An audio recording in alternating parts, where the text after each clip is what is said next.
Cigarette খুর মনে করে গাঁজাখোরের চাইতে ভালো, গাঁজাখোর মনে করে মদখোরের চাইতে ভালো, মদখোর মনে করে হিরোইন চাইতে ভালো, হিরোইন খুর মনে করে টিকটিকির লেজ খাওয়ার চাইতে ভালো।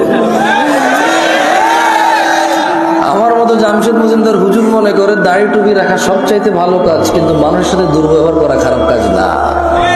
এখানে প্রত্যেকটা রুগী চায় ডাক্তারের হিদায়েত, ডাক্তার চায় যে ম্যাজিস্ট্রেট তার পরীক্ষার নকল ধরেছে তার হিদায়েত,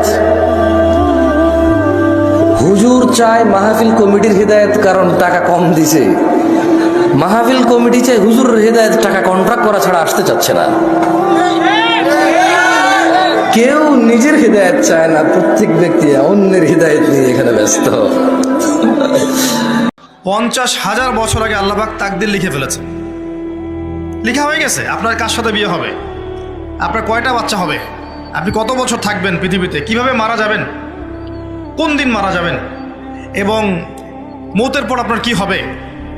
এই পৃথিবীতে আপনি কত কোটি চালের দানা খাবেন, কত কোটি ডালের দানা খাবেন, কতগুলো মাছ খাবেন, কতগুলো মাংস খাবেন, সব লেখা আছে।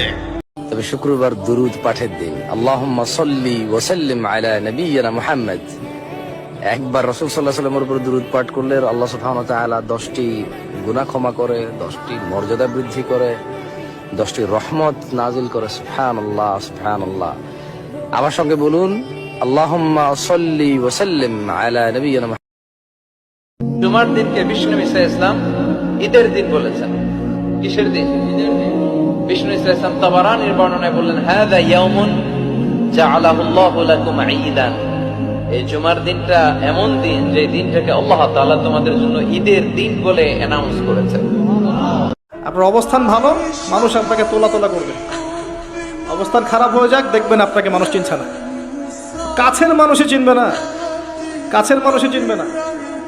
আপনি বিপদে পড়েন, দেখবেন বন্ধু শত্রু চিনে ফেলবেন, মানে জিগরি দোস্ত বলবে আমি তোর নামই শুনি নাই কখন।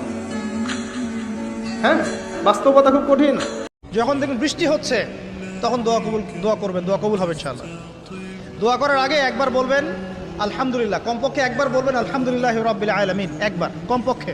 মানে প্রথমে আল্লাহর প্রশংসা করবেন, তারপর একবার দরুদ পড়বেন আল্লাহুম্মা সাল্লি আলা মুহাম্মাদ ওয়া সাল্লিম, তারপর হাত তুলে দোয়া শুরু করবেন। বৃষ্টি পড়ছে, দোয়া শুরু করে দেন, দোয়া কবুল হবে ইনশাআল্লাহ।